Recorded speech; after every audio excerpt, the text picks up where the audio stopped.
Seguimos en Alfil TV, ahora es el turno de conversar con un economista, Diego de Aquino, un habitué de Alfil. Te agradecemos esta visita, Diego. Fuente constante de consulta. Así es. Gracias por venir. Permanente. Gracias por invitar.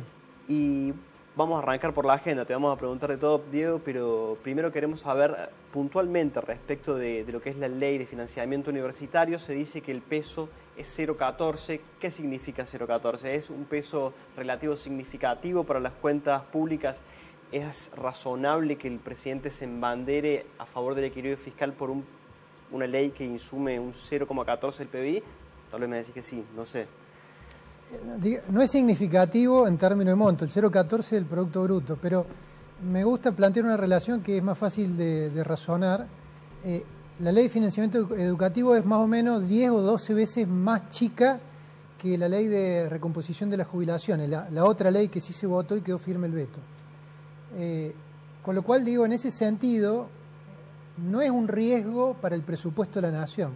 Me parece que la discusión es otra, en este caso. En aquel caso, si bien se mezclaba la batalla cultural, como se le llama, pero era significativo, sí le movía la estantería al programa económico. Esto no se la mueve, con lo cual yo creo que el gobierno está discutiendo quién manda, no está discutiendo si hay fondos o no hay fondos, porque rigurosamente el presupuesto está sin fondos más o menos desde abril o mayo.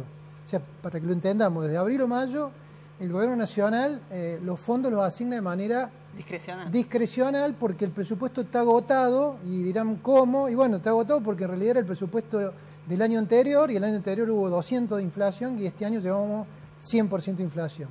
Con lo cual la discusión para el gobierno es esa, es quién manda, y obviamente el presidente quiere mandar él, y no quiere que ningún tipo de otro poder le imponga decisiones, especialmente... Le marque la agenda. Exactamente, y especialmente en materia de administración de recursos. Y también creo que el gobierno se siente cómodo con esta situación de no tener un presupuesto votado. Digamos, el gobierno asumió una situación de una crisis extrema, esto es cierto, ¿no? Asumió como una empresa quebrada. Si uno toma una empresa quebrada, lo último que va a permitir es que alguien le administre la caja que tiene que gestionar, porque la empresa es como un síndico, ¿no? Entonces, con lo cual el gobierno está muy cómodo con esta situación de no tener un presupuesto, y yo creo que van a tratar de estirarlo el año que viene. Bueno, claro, ni pensar en un próximo presupuesto, un 2025 súper actualizado. Es que me parece que la discusión es muy poderosa. El otro presupuesto, el que han presentado, ¿no?, tiene una trampa para la política. Por un lado, pronostica una inflación de 104% para este año. La inflación de septiembre probablemente esté en 3,5%. Si la inflación de septiembre es 3,5%, octubre, noviembre y diciembre, los 3 meses que quedan, la inflación tiene que ser 1,2, 1,5% en los 3 meses. Es algo inviable.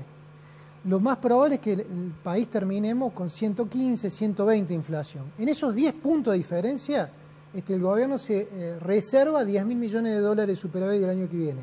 Bien.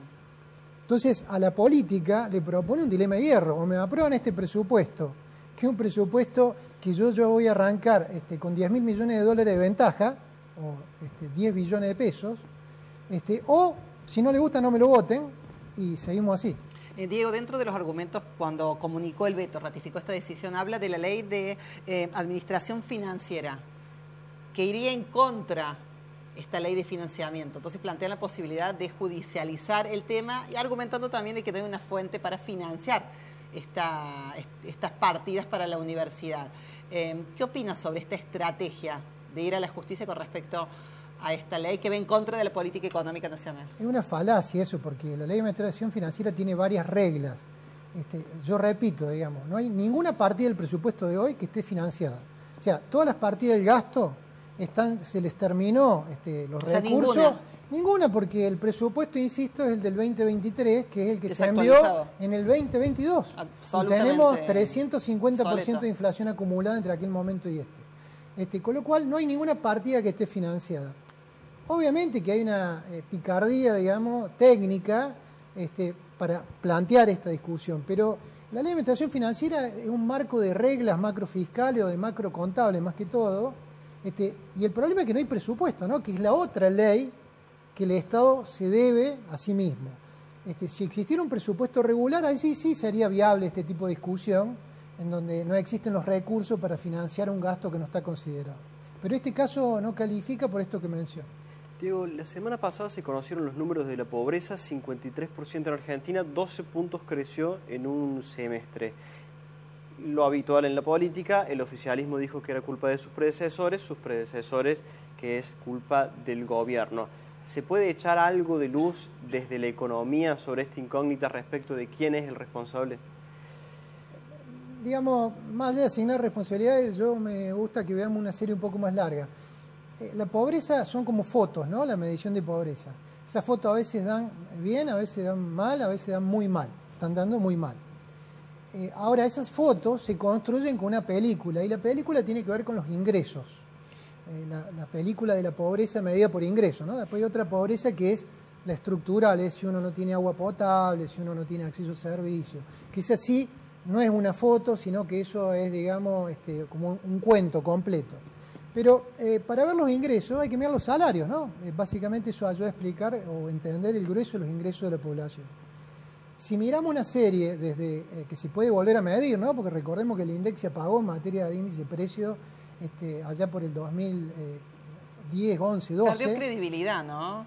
Perdió credibilidad y hubo un cambio de metodología, un ajuste, eso arrancó en el 16. Claro. Con lo cual, desde el 17 en adelante podemos medir qué pasaron con los ingresos de los salarios. Y allí vemos que si comparamos los salarios de julio de este año, no de marzo, que sería mucho peor la comparación, los salarios han perdido, dependiendo si son trabajadores registrados formales, privados o informales o sector público, han perdido entre 25 al 57% del poder adquisitivo. Repetime ese número. Los informales, trabajadores informales, que es el grueso de la población, ¿no? Claro. En el año 2017, en julio del 17, ganaban un 57% más que en julio de este año. Si lo llevamos a la comparación a marzo, es mucho peor todavía, ¿no? Porque hay una recuperación progresiva luego de la devaluación de diciembre. ¿Y de dónde sale este argumento tan repetido por el gobierno nacional, que es que el salario se está recomponiendo, que le está ganando a la inflación? ¿Pero en base a qué? En una serie muy cortita, ¿no? Todo, digamos, nosotros no vivimos desde que arranca el gobierno, ¿no? Desde diciembre, los humanos vivimos en un continuo. Si miramos desde marzo de este año, eso es relativamente correcto, dependiendo qué se mida. Después de una inflación de casi 100 claro, puntos ahora en 3 meses. Veámoslo un poquito más largo, ¿no? No mucho más largo. Los salarios de hoy no son equivalentes aún a los de noviembre del 2023. Es decir, los salarios de julio, ¿no? Que son los últimos medidos, no logran alcanzar los valores de noviembre del 2023. Entonces, y si yo voy a julio del año pasado, no me voy al 2017, vemos que la pérdida de poder adquisitivo es privados registrados formales, 8%, que son los que mejor están, sector público en el orden del 20%, informal en el orden del 30%. Julio 2024, julio 2023. Ahora, si yo miro marzo 2024, julio 2024, bueno, sí veo una recuperación, pero insisto, no alcanza noviembre y están todavía muy lejos de julio del año pasado. Desde el gobierno plantean que el piso de la economía fue en el segundo trimestre de este 2024, abril, mayo.